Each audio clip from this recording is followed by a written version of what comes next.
thank you very much indeed. It's a great honour to be presenting this in front of so many colleagues and friends. I should do the formal Pro Vice-Chancellor, Head of School, soon to be Head of College, Andre, colleagues, friends and family. Thanks all for coming.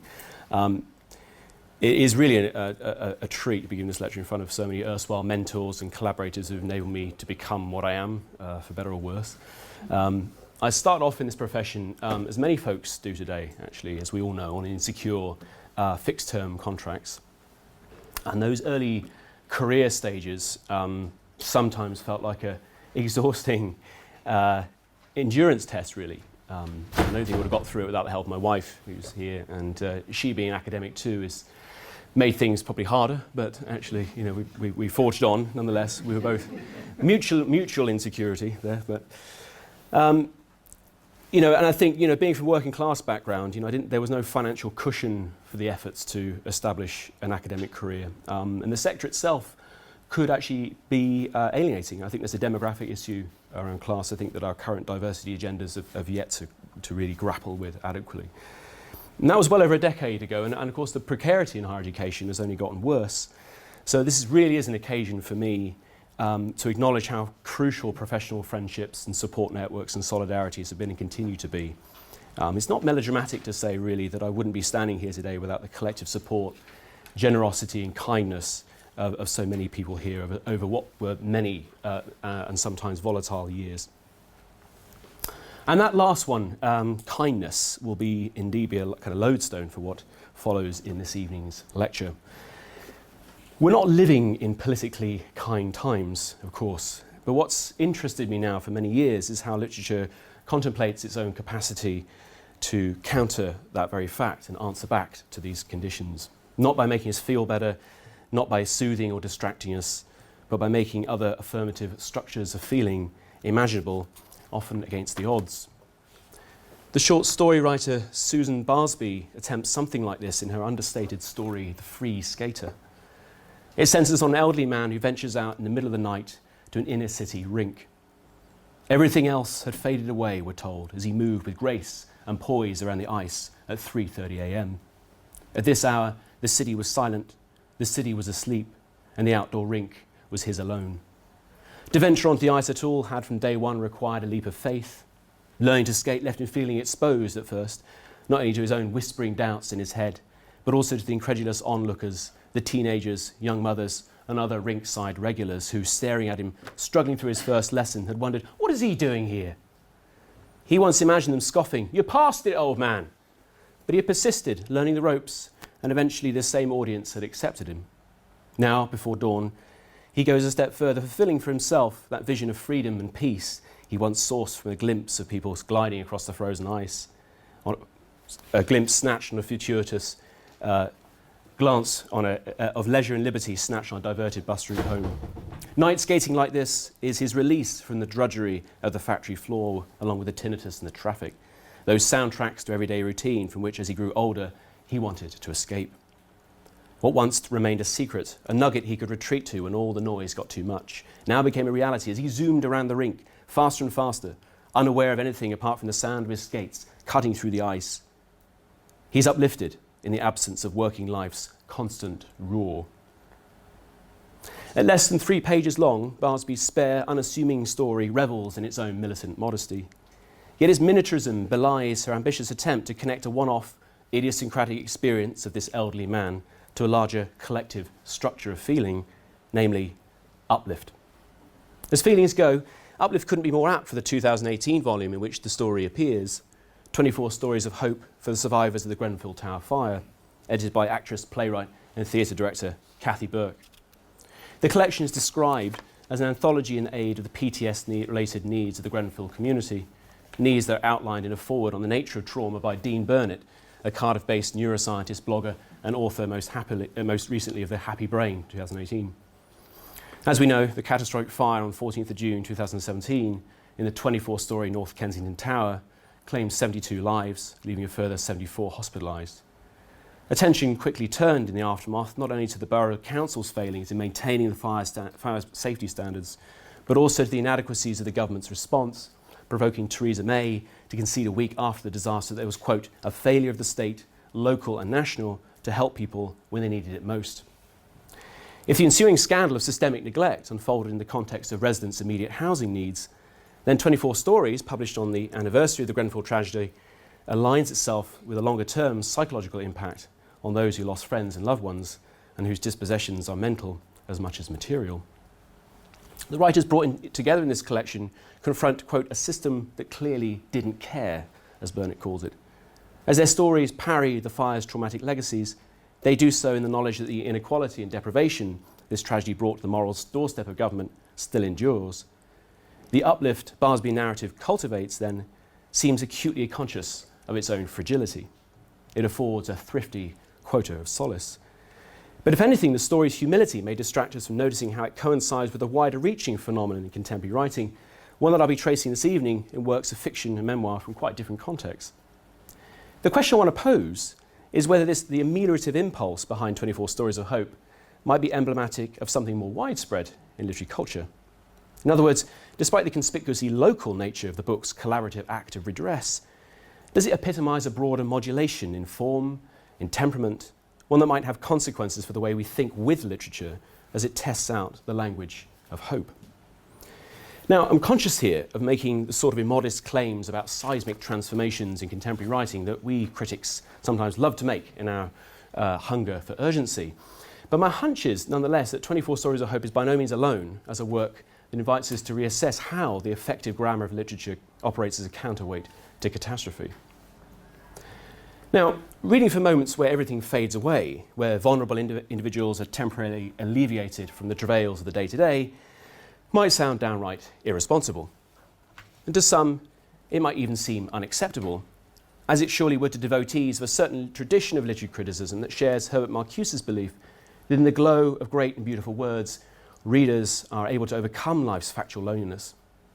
Beguiled by writers who present the counter-image of what occurs in social reality, such readers are uplifted, says Marcuse, by the consolation of a beautiful moment in an interminable chain of misfortune.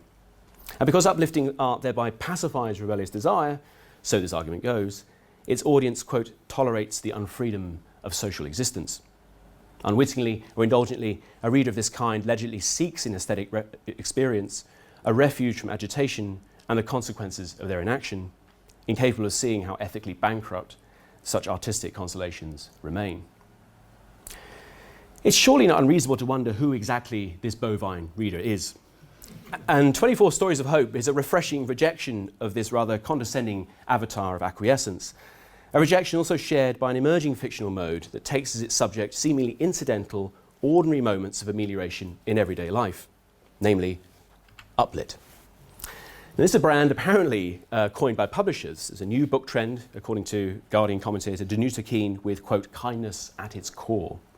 Offering tales of solicitude, Uplit embraces works from the last couple of years as nationally and stylistically diverse as Matt Haig's How to Stop Time, George Saunders' Lincoln in the Bardo, Gail Honeyman's Oliphant is Completely Fine, and Joanna Cannon's Three Things About Elsie, which is the most recent addition to this cluster, which came out last year.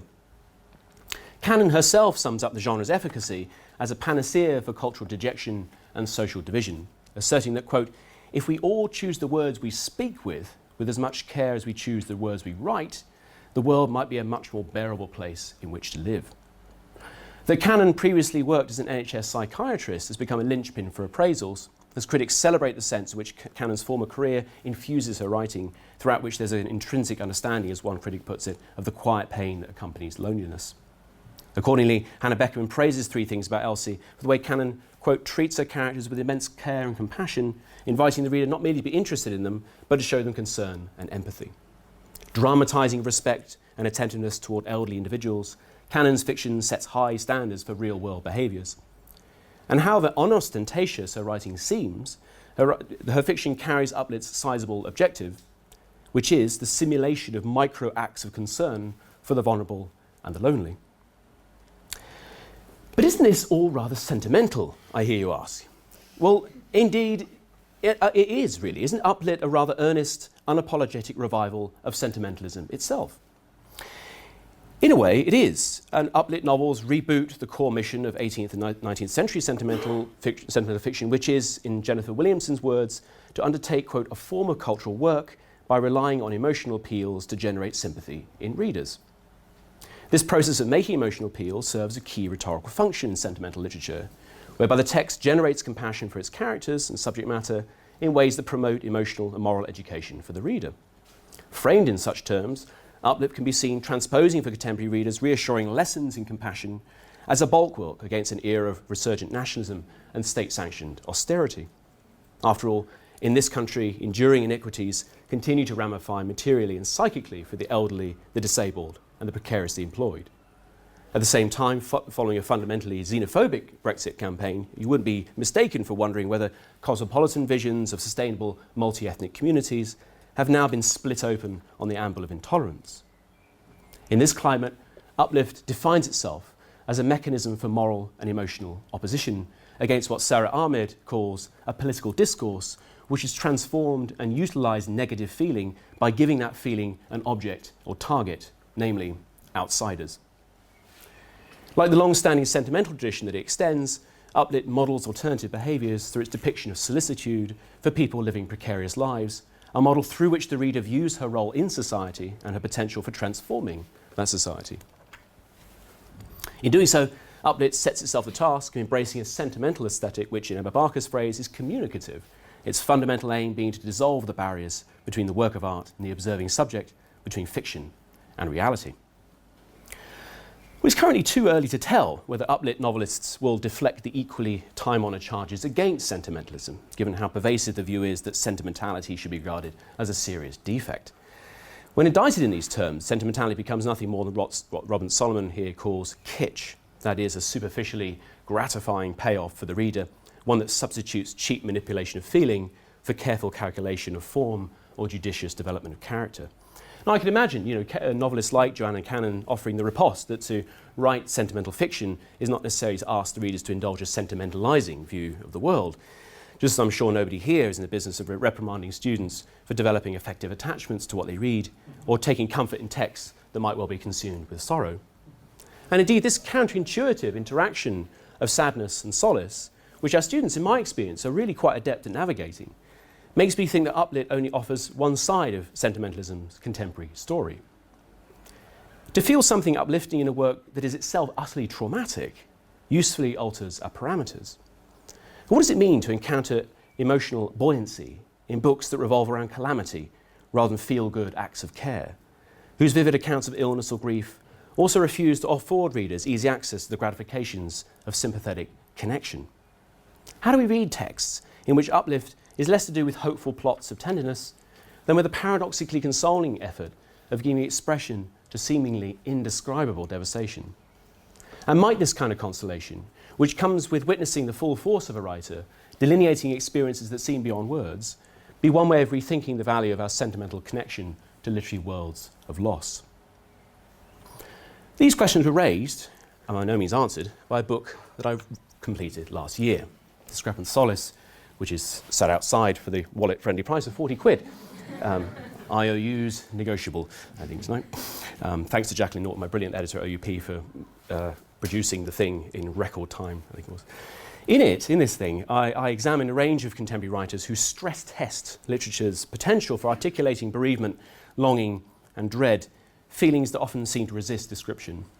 I move between writers as different as Marianne Robinson, Denise Riley, Colson Whitehead, Joan Didion, Doris Lessing, Kazu Shiguro, and David Grossman, in order to argue that literature's most animating consolations derive from unlikely genres. These genres allow me to explore the way books driven by the pathos of grief, deprivation, disability, and sorrow also produce discrepantly their own dynamic modes of redress. The writers I consider understand consolation not as an aesthetic compensation or tonic for their readers.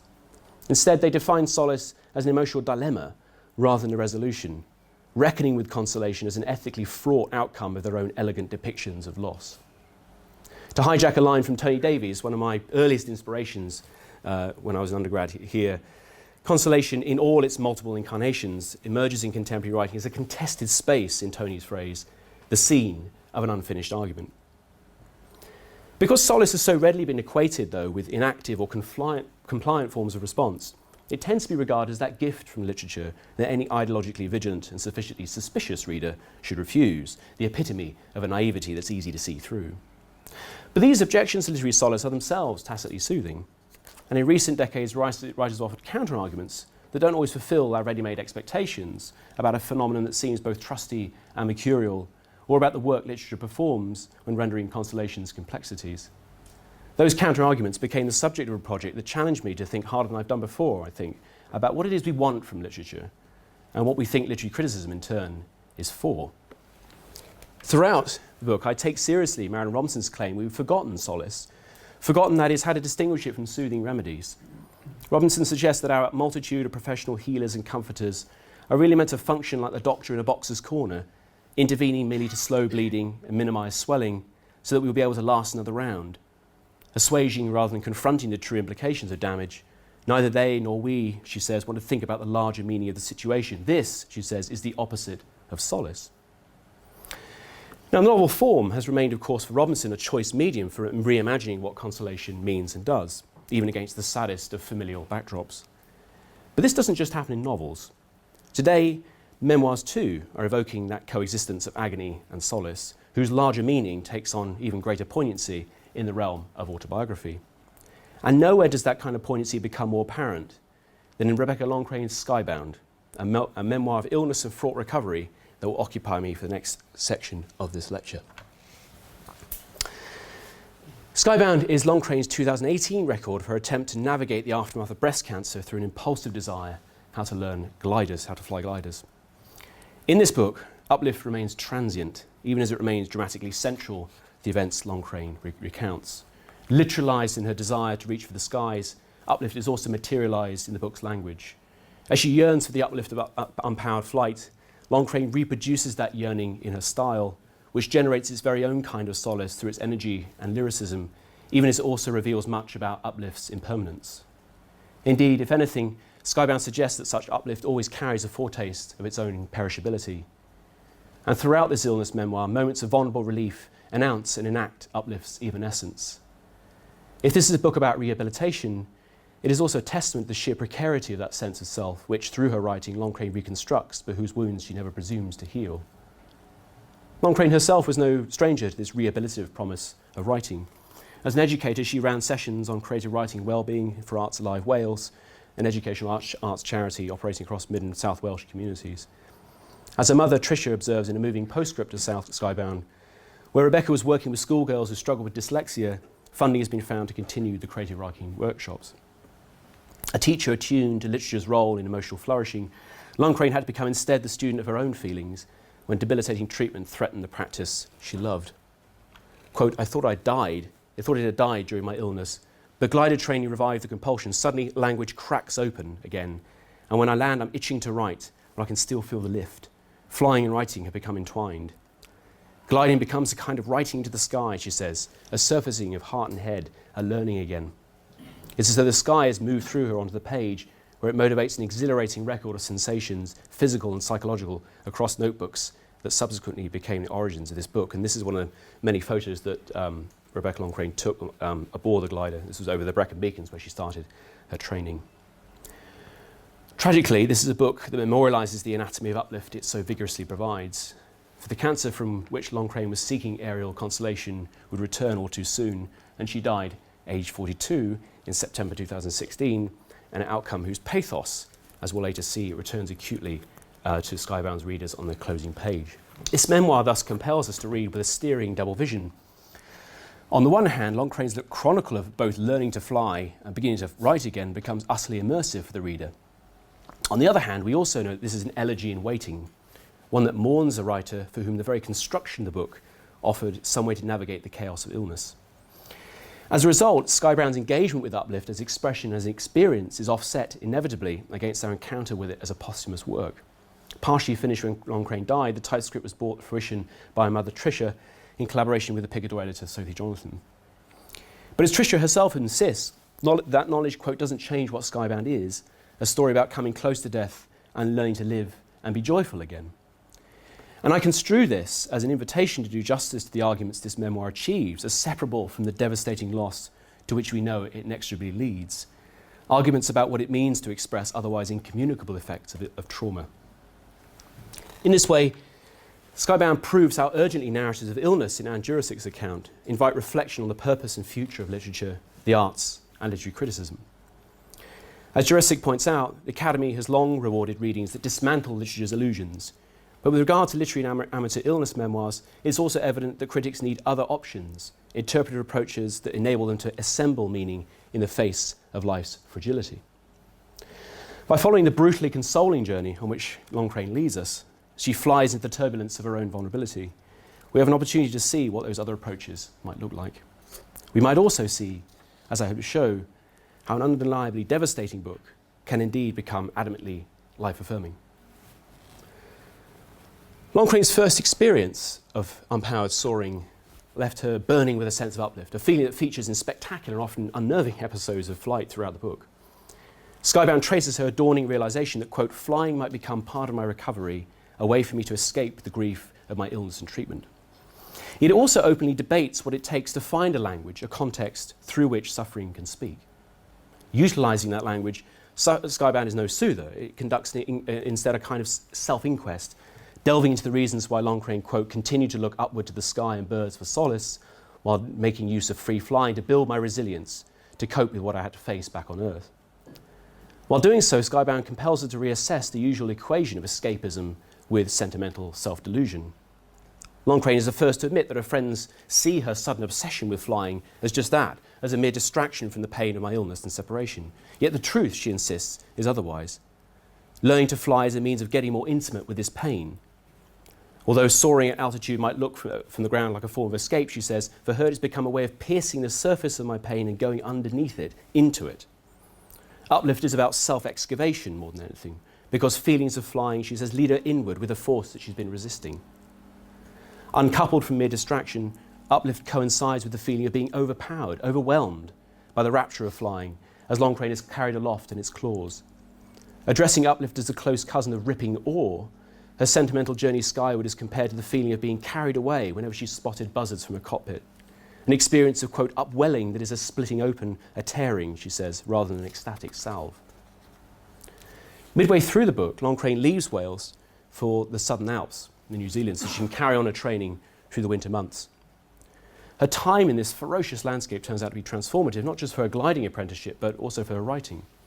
Meticulous descriptions bring together wild topography and inner turmoil, aerial astonishment, and searing introspection. As a result, the lift, so to speak, comes as much from her prose itself as from those flights she writes about. Language, much like the motion of the glider, quote, moves in and out of almost trance-like state, she puts it, quietly absorbing the extraordinary land and sky. Again, if all this talk of cloudscapes and horizons sounds sentimental, then it's a sentimentalism born out of uncompromising self-scrutiny. Flying like this makes me feel that everything I went through with the illness was worthwhile because it got me to this place. I've never experienced anything so extraordinary. Learning to fly is like asking the universe a question, asking it to let me go into the world and live and soar with joy and the possibility of death. It is to be asked to be graced with grace, filled with emptiness, to arrive and never arrive. Flying brings you into greater intimacy with nature. That's what I've been searching for up here. The natural world can hold any hurt inside it, recognize it, and gently turn it over in the palm of its hand like a precious stone. If the Alps offer then a treacherous site for continuing Loncraine's airborne physical re-education, they also offer a zone for confronting rather than escaping hurt, for undoing what she calls some of the work of illness by repossessing her body and learning to trust its signals. Such is the ambition of recent memoirs, I think, and works of life writing of recent years, in which the relationship between selfhood and physiology becomes distressingly opaque, blunting, often impeding the tools of description. The scholar of gender and sexuality studies, Christina Crosby, zeroes in on this condition in her 2016 memoir, A Body Undone. It's a book about her experience of sudden disability following a horrific cycling accident just after her 50th birthday. As ineffable as her state remains, Crosby insists that, quote, figurative language helps us approach what is otherwise unapproachable or incommunicable. Writing offers, she says, not a way out, but a way into the impossible dilemmas of not knowing, enabling Crosby to convey a private and professional life all but redefined by neurological pain and physical incapacitation. In describing this combination of impairment, she never denies that, quote, the intricacies of body-mind interactions defy certainties and confound representation. But as an artifact of self-expression, her book also affirms that writing, as she says, is the most likely medium for addressing the imponderable, showing what narrative can do in the face of seemingly ineffable pain. Crosby's memoir, like Longcrane's, is a testimony to literature's potential, one that's driven by the sheer solace of being understood. I see no other way to go on, concludes Crosby, than by writing about extremities we assume are indescribable. How else will I understand? How will you? Longcrane too, it seems, saw no other way to go on. For her, the only thing to do is pursue this unravelling, as she calls it, a pursuit that peaks in a movingly brief piece, The Hurt Hare's Form. Sent to Bo Nilsson, her beloved gliding instructor, this fragment of text was found by a mother in a file called Miscellaneous Writings. We'll never know whether Longcrane intended to conclude her memoir with this inventory of uplift amid the cross currents of illness. The fragment is all the more affecting for being precisely that, a fragment of self-knowledge no less penetrating for remaining unfinished, no less incisive for being so ephemeral. We're lying in a hare's form of flattened long grass and tall buttercups, which bend and bow around us in the breeze, waving to themselves. He sleeps, this man whose disappointment in himself stops him from realising that he is one beautiful piece of this big new sky. Perfect cumulus clouds bump and weave above us, towing along the wind, the ground, this very day with them. I long to be up in the sky, but I miss it less when he is with me, this man with the Scandinavian eyes, because he is of that element, from the north, where the sky is visible so much at the light side of the year, and where, when it's taken away during the dark months, people go mad with cold grief. No matter how broken and scarred I am, when I look up into the blue sky, which I now know I can navigate and keep inside me, I feel repaired, revealed, consoled at least, enlivened, as I jump off the cliff of my own pain again and again, to soar in its gale-force currents and wave back at myself in my broken-hearted healing. We are all broken. We are all right. At once consoling and probing, is a beautiful sculpture of self-apprehension. If it's sentimentally charged, then it's also raw. And crucially, Longcrane has no truck with heroic resilience here. Granted, her account of the trauma she's now able to navigate would serve for some readers perhaps as an unambiguously sentimental testament to endurance. But the picture it leaves us of qualified survival is hardly triumphalist. Instead, Longcrane sketches a condition of fragile continuity that allows her to access the uplift of sky reading, an uplift that's reciprocated as often in this book by language itself. The grammar of self-revelation as self-assertion culminates in the penultimate sentence here, whose paratactic momentum matches the ontological momentum that flying afforded Longcrane as she faced pain again and again. We might also note that catalogue of feelings, repaired, revealed, consoled, presses back against their own variety of cold grief. These cascading adjectives form, through their assonance, a kind of acoustic alliance against all that seemed incommunicable about her suffering. With this anatomy of broken-hearted healing, this closing fragment instantiates what Theodor Adorno's phrase, is a type of rupture which the work does not bridge, but rather lovingly and hopefully makes the agent of its form.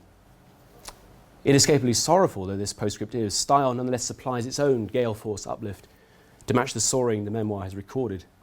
A scene of expressive elevation and tough consolation. It's all the more poignant because it could not have anticipated the way it now offers an exquisite eulogy to Longcrane herself. Serious illness, as Javi Carrel puts it, is usually perceived as an insurmountable obstacle for a good life. Carrel is a philosopher of medicine, and the tricky question she tackles is this: how can one have the things that make up a good life, freedom, new experiences, joy, when one's life is encumbered by illness, limitation, incapacitation? The problem, as Carrel sees it, is that there's a pathophobic conception of illness has had a strong hold on our culture and imagination. As a result, we normally observe only negative aspects of illness and hence consider it a serious misfortune. One reason for this, argues Carrel, is that our ability to conceive of an ill life that is also happy is limited by our outsider's perspective on illness. Literature, as I've tried to suggest as leaving, redresses precisely this limited perspective. It does so by affording us an insider's view of the experience of illnesses and its aftermath, not just its symptoms. We have little capacity, says Carrel, to imagine a complex situation of the kind that comes with the anxiety of recovery or managing a chronically unpredictable condition, a situation that seems remote from our own life because, crucially, we do not have the required detail. Those details, I'd think, are literature's quarry. And by giving us those details, writers like Longcrane aren't just embracing the paradox of expressing the unspeakable, they also attempt to show us how the negative effects of ill health can be mitigated, as Carrel puts it, by life's other goods, provided they're there, such as intimacy, finding joy and solace in new activities, and the ability to adapt to what might seem like at the outset as an intolerably cruel turn of fate. For many of us in literary studies, of course, this might seem unpalatably positive, all too upbeat. We're not trained to look to literature for uplift, let alone to value writing as a way of thinking through consolation.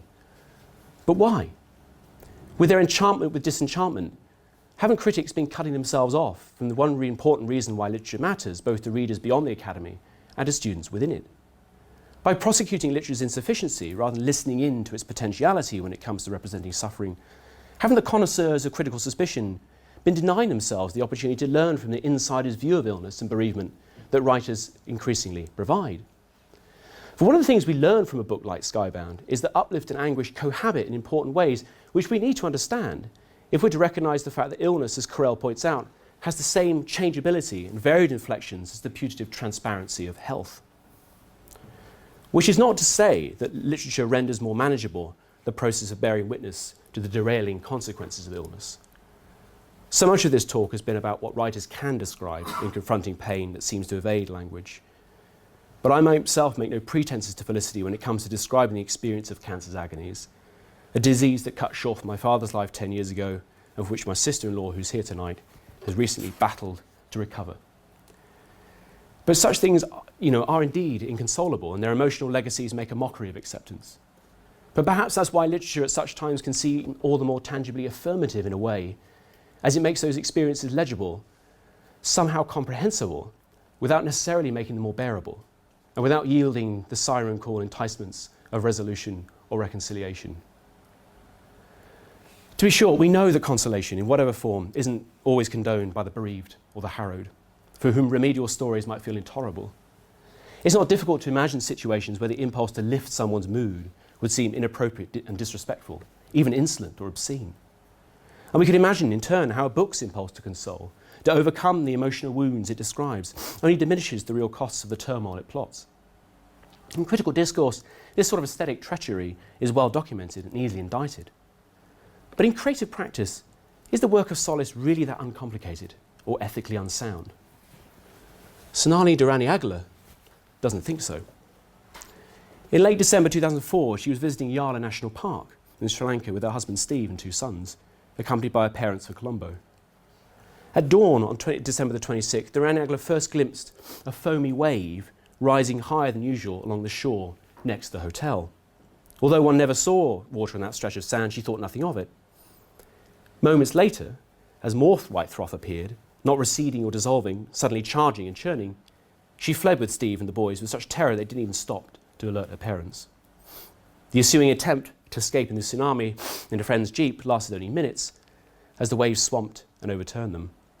Durrani was flung clear into unknown chaos, as she calls it, from which she somehow emerged alive. Found staggering deliriously in circles, she began to make out a wasteland of annihilation, a knocked-down world left by the receding waters. Her whole family did not survive. A Wave is Durrani 2013 account of that horrific day and the years of devastation and periodic mental illness that followed. It's also a book that meditates on the very paradox that constitutes its premise. For if Wave is about the formidable challenges of describing such an unspeakable loss, it's also a virtuosic demonstration of its own refusal to accept bereavement's ineffability. Without doubt, this achievement is hard won. Quote, "When I began writing," she notes, "I was terribly afraid of details, a fear that turns into a temporary source of endurance, enabling her to withstand the void that remains. I must stop remembering," we're told in Wave's first part, "since the more I remember, the greater my agony." But as she later recalls, gradually with the writing, I began to reach for details and recover them. Unfolding chronologically, the memoir tracks Durrani arduous progression from her fear of verbalising what's gone, of affirming the family's absence by describing it with any detail at all, to what a desire to get right inside those details, where the impulse to write well allowed her, she says, to access the memory as closely as she could. Now, as readers of Wave, we would doubtlessly find this most dreadful of losses irremediable. But in between the book's accounts of heartache, tenderly narrated recollections reanimate the loved ones they both capture and mourn. Quote, remembering has been a huge consolation, attests Joanna Cannon, making bereavement tolerable, even more than tolerable. Reckoning with this unutterable situation of loss, then, she recognises if language is among grief's dispossessions, then it's not irrevocable. Quote, the more I remember, the more inconsolable I will be, I've told myself. But now increasingly I don't tussle my memories. I want to remember, I want to know. Perhaps I can better tolerate being consolable now. Joanna Cannon goes on to suggest that only by writing out this experience of being cradled by shock is she able to negotiate the forking paths of cherished retrospection and nagging speculation about the kind of life they would be living today. Quote, I have learned that I can only recover myself when I keep them near. If I distance myself from them and their absence, I'm fractured. Joanna Cannon thereby embraces the consolations of description, we might call them, by resolving to want every detail, both about the family she's lost and about present experiences that they could now be sharing with her. Her account of a whale spotting trip off the Marissa coast that her son Vic would have loved captures the pathos of this descriptive enterprise. She takes meticulous care to reproduce what he didn't live to witness. It's also the kind of moment that asks us, ethically I think, to pause before we reiterate the usual misgivings about the beauty of language granting false compensations. If the scene itself and the lyrical diction that conveys it are together uplifting, there's nothing superficially sentimental about that. It's hard to comprehend, she says, a creature of such unearthly dimensions.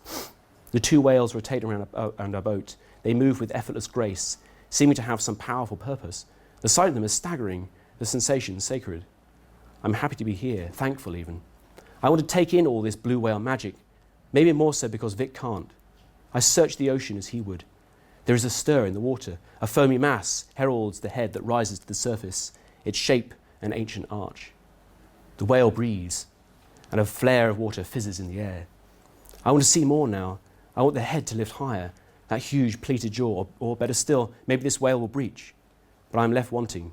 Soon the head is submerged. They keep their hugeness hidden, these whales, rarely revealing themselves whole to my eager eyes. Seeing for the son she's lost, Joanna Cannon records with crystalline exactness an outing he would have found spellbinding. Her adjectival version of foam here recalls the word's first appearance on the Wave's opening page, where it anticipated the terrifying surge of the tsunami that followed. Now the word no longer serves as the sign of oncoming disaster. If foamy still reverberates with the horror of that day, its echo here is muffled by the benign flare of the whale's spume. A previously foreboding image is therefore reclaimed anew, just as Joanna Cannon retrieves this moment's magic from her self-reproof, dispelling her own presumption that she couldn't endure whales without Vic. And description's reparative work in this sense continues. Resonant sibilance complements acoustically the visual impact of watching surface water disturbed by the rising shape of a whale's awe-inspiring hugeness. Observing the same ocean she was once churned in, her relation to the sea is also transformed. In this endless expanse of ocean I feel snug, she says. She no longer feels compelled to dread whales without Vic alongside. Unclenched and calmed, she is moved to savour this relief. To say in response, then, that these aspects of expression amount to a distraction of grief, an antidote to the void that haunts this episode, not only feels churlish, but distinctly unethical. The translucence and euphony of style here aren't cosmetic palliatives for a pain. On the contrary, it's through language's commitment to this barely endurable moment, through a hunger for those details that she can't share with Vic, that Joanna Cannon presents us with a moment that encompasses, rather than dispels, the very devastation her style so vividly counterpoints. Although she has to compress and often misshape the impossible truth of the loss, for this moment at least she can, she says, rest with her disbelief about what happened. To call this a beautiful book, as the novelist and memoirist Joan Didion did, is not to aestheticize loss. If anything, Joanna Cannon sets the bar higher than that, inviting her readers to admit how tough it can be to speak about elegant delineations of sorrow, of which there are plenty in Wave, without resorting to the language of exploitation, without feeling obliged to signal how vigilant we remain to what trauma's representation might claim, without reinforcing how competent we feel in keeping one unsentimental step ahead of literary renditions of pain. As I've tried to show, Joanna animates grief while bringing the hazards of its consolation into dazzling legibility. She thereby reveals what literature can do in situations that would seem to confirm its inadequacy. Let's wrap up. Arguably, what writers like Joanna and Loncraine solicit from us in the end is nothing staggering. Simply a more accommodating disposition, I suppose, one that permits the hope that literature might give some form, some quantum of articulacy to experiences that would otherwise appear to defy expression altogether.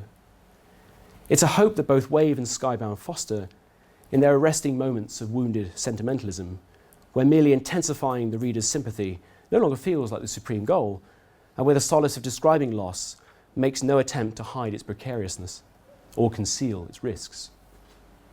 Giving a critical amnesty to these uncomfortable consolations makes me wonder whether I'm becoming a disciple of what some have called the incrementalist turn in literary studies. And I didn't know there was an incrementalist turn until about a month ago, so I'm pretty sure I'm not a disciple. But you never know. I know what you mean. As the African, there's always a turn, isn't there? There's always a turn. We're always turning. As the African-American scholar Stephen Best summarised it, it's very interesting actually, but this is a turn towards minimal variations, fleeting perceptual experiences, and small movements below or marginal to normal appearance, movements that figure the possibility of fleeting relief. A relief that may indeed extend to the critic herself, releasing her from the pressure of round-the-clock critique and agonistic demystification. Sounds good. But the impeccable modesty of this incrementalist turn, this incrementalist way of reading, doesn't altogether fit the audacity of the works I've looked at this evening. For as we've seen, Loncraine and Durand-Egler are asking something quite formidable of the very act of writing itself, an act that produces in their work more than just fleeting respite. The implications of evoking pain as they do, in ways that scrutinise and find solace in the facility of language itself, are far from minimal or incidental. And because I'm drawn to this sort of work then, maybe I have something more in common with what Zadie Smith has called sentimental humanism. Now what this means for Smith is the belief that, quote, art is here to help, even if the help is painful, especially then. This promise, this wounding form of help, is what we discover in the memoirists, like the two we've been spending some time with here, who often take us to the brink of what seems representable. Doing so, they size up what it means to give beautiful expression to the rawest of experiences, without ever suggesting we can tolerate distress in literature that cannot be weathered in real life. They assess the stakes of taking on material that may itself seem unspeakable, and without transmuting it in something more bearable. And they risk the solace literature imparts to suffering in the moment of its depiction, while refusing to offer readers much in the way of tranquility. This nifty double act is just one of the ways, I think, that writers today continue to expand our emotional literacies. And does a passion for looking in closer and how they manage to do this make me a sentimental humanist? Maybe. I think only by writing another book, I suspect, will I really figure that out.